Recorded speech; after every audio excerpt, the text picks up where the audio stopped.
तुमच्या समोर नेक्स्ट जनरेशनचे आपले विचार मांडण्यासाठी येतात जी पार्थ जी पटेल, जे तुमच्या समोर टॉपिक घेऊन येतात.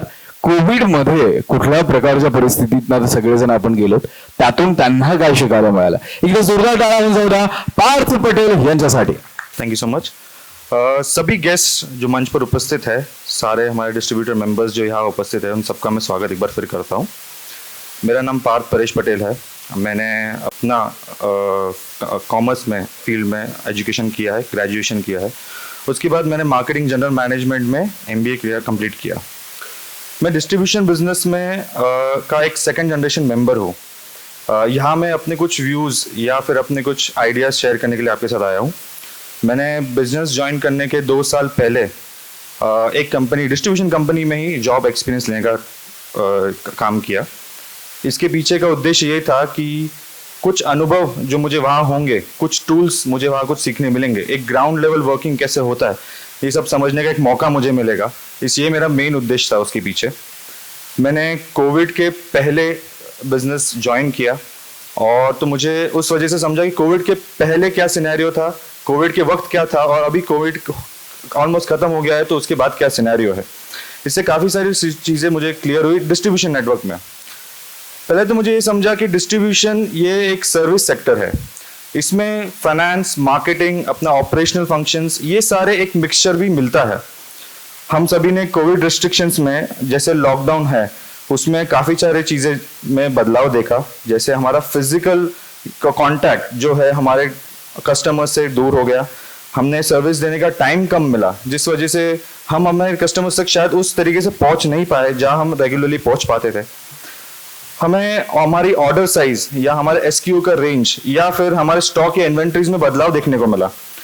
सेफ्टी का ध्यान रखते हुए हमारे यहाँ जो एम्प्लॉयज काम कर रहे थे वो भी कुछ डरे हुए थे, उनकी भी कुछ दिक्कतें थी, जिसके वजह से हमारे बिजनेस ने काफ़ी सफ़र भी किया.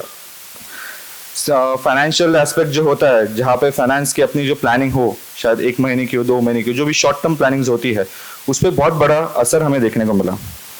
अगर इन सभी मुद्दों को या इन सभी इश्यूज को हम एक तरफ देखें तो इसको मैं डिस्ट्रीब्यूशन के ABCD ऐसे में डिवाइड करना चाहूँगा. पहला A, एजिलिटी.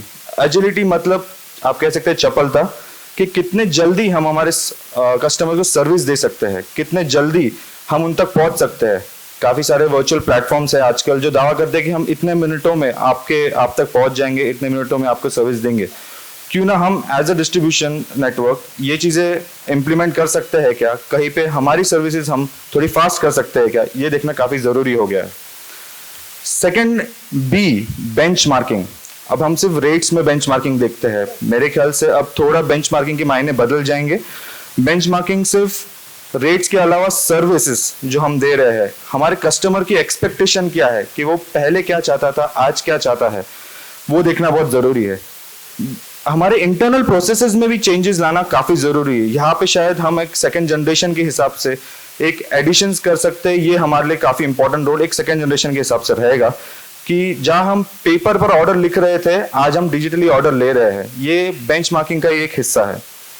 हमारे पास जो डेटा है, सेल्स डेटा बोलिए, आपका ROI का डेटा बोलिए या फिर कॉस्टिंग का डेटा बोलिए, उसको हम कैसे बेहतर बनाएं, ये सब हम हमारे बेंचमार्किंग के टूल से कर सकते हैं. इससे ही वो मुमकिन होगा. तीसरा C फॉर कनेक्टिविटी. मेरे ख्याल से कोविड पीरियड में सबसे बड़ा इंपॉर्टेंस इस C कनेक्टिविटी का रहा है, क्योंकि आज वर्चुअल और डिजिटल प्लेटफॉर्म्स के बढ़ते यूज की वजह से हमें हमारे कस्टमर से कनेक्टेड रहना बहुत ज़रूरी हो गया है. सिर्फ कस्टमर्स से नहीं, मेरे ख्याल से अभी हमें हमारे एक दूसरे को कनेक्टेड या डिस्ट्रीब्यूटर्स एज अ फोरम या एसोसिएशन हमने जुड़ना चाहिए. उसकी कनेक्टिविटी बहुत इंपॉर्टेंट हो गई है. इससे शायद हम हमारी बचत कर सकते हैं. मेरे ख्याल से नासिक CPDA का एक बहुत अच्छा एग्जाम्पल मैं यहाँ दूंगा, कि हर 3rd संडे को नासिक CPDA 2 घंटे 3 घंटे के लिए एक मीट रखता है. वो यहाँ मिलते हैं, अपने प्रॉब्लम डिस्कस करते हैं, जिस वजह से क्या हो गया है कि हमारे प्रॉब्लम्स एक दूसरे में ही सॉल्व हो पा रहे हैं, कुछ नए आइडियाज़ डिस्कस हो पा रहे हैं. इस वजह से हम शायद बेटर सर्विसेज, न्यू आइडियाज़ की तरफ बात कर सकते हैं. यही इम्पॉर्टेंट अभी हो गया कि सिर्फ कनेक्टिविटी हमारे कस्टमर्स को रेट भेज के नहीं करनी है, हमको उनको मार्केट सिचुएशन क्या है वो भी बताना ज़रूरी है, उनसे कंटिन्यूस इंटरेक्शन करना ज़रूरी है. नेक्स्ट मैं कहूंगा कि कनेक्टिविटी का अगर हम देखना चाहे तो बिजनेस आगे बढ़ाने के लिए कनेक्टिविटी क्यों इंपॉर्टेंट हो गई है। अगर फॉर एग्जांपल हम ले 3 डिस्ट्रीब्यूटर्स हम एक सेम एरिया में हैं जहां हमारे एक ही रूट प्लान पे हम वर्क कर रहे हैं, क्यों ना अगर हमारा ऑर्डर साइज कम हो गया अगर फॉर एग्जांपल, तो उसे हम साथ में एक डिलीवरी वैन में भेज सकते हैं, वहाँ हम लोग की बचत भी हो सकती है। ये कनेक्टिविटी से होगा, एक दूसरे से बातचीत करके ही होगा। अगर हम एसोसिएशन के माध्यम से ये सब चीजें करें तो हर शहर की काफी सारी प्रॉब्लम्स इस हिसाब से सॉल्व हो सकती है। मैं ये भी इस फोरम पे कहना चाहूंगा कि अगर सेकेंड जनरेशन जो भी ज्वाइन हो रही है या हो गई है, ऐसा ही एक थर्ड संडे जैसा मीट हम लोग भी रख सकते हैं जहाँ हमारे आइडियाज हो या हमारे कुछ विचार हो जो हम ला सकते हैं। एक सिंपल टेक्नोलॉजिकल चीज हो या एक सिंपल चेंजेस हमको जो लाने हैं वो हम वहाँ पे पुटअप कर सकते हैं। हर महीने एक टॉपिक ले सकते हैं कि ठीक है आज एक सेकेंड जनरेशन हमारा क्या रोल होगा, इसमें क्या चेंजेस कर सकते हैं, क्योंकि प्लेटफॉर्म हमारे पास रेडी है, हमको प्लेटफॉर्म बनाने की जरूरत नहीं है। इसलिए मैं अभी आता हूँ हमारे तीसरे डी, डेडिकेशन पे। डेडिकेशन का मेन पार्ट जो स्क्रैच से शुरुआत करने की जो जरूरत थी वो हमारे पेरेंट्स ने कर दी है, हमारे ग्रैंड पेरेंट्स ने कर दिया है, हमारे पास प्लेटफॉर्म है। तो सेकेंड जनरेशन को मैं मेनली कहना चाहूंगा कि इस प्लेटफॉर्म का एडवांटेज लेना हमें सीखना चाहिए। मैं जानता हूँ अभी हेमंत सर ने बोला कि हम लोग नेगेटिव सुनते आए हैं, पर उस नेगेटिव को हम पॉजिटिव कैसे कर सकते हैं ये हमने अभी सेकेंड जनरेशन ने सोचना है कि ये प्रॉब्लम्स हमारे फादर्स ने या हमारे मदर्स ने फेस किया है, उसको हम कैसे चेंज कर सकते हैं वो हमें देखना है। ऑब्वियसली उसमें हमारे फादर्स का भी उतना ही रोल रहेगा कि उस चीज़ को कैसे एक्सेप्ट किया जाएगा। लास्ट में इस कोविड पीरियड में एक इम्पॉर्टेंट चीज़ मैंने सीखी जो मैं इन्फोसिस के फाउंडर श्री नारायण मूर्ति जी से के एक भाषण में समझा था कि मेरे बैलेंस शीट पे सबसे इम्पॉर्टेंट चीज़ जो है वो दिखती ही नहीं है, जो है मेरे एम्प्लॉयज़। तो इस कोविड पीरियड में हमने उनको भी ध्यान में रखना चाहिए कि उन्होंने काफ़ी स्ट्रगल किया। शायद हम घर में बैठे थे बट वो मार्केट में थे, उन्होंने काफ़ी उस तरह के स्ट्रगल किया, काफ़ी रिस्क भी उठाया।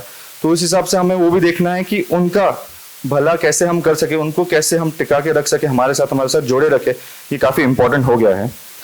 मैं यहाँ Maharashtra consumer product distribution association का शुक्रिया करना चाहता हूँ कि ये सारे फ्रेटर्निटी का इस मंच से मुझे काफ़ी कुछ सीखने मिल रहा है, कुछ अच्छी चीज़ें सुनने मिल रही है।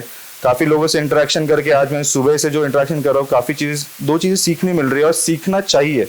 लर्निंग कर्व कभी ख़त्म नहीं होता, ये मैं यहाँ पे देख रहा हूँ।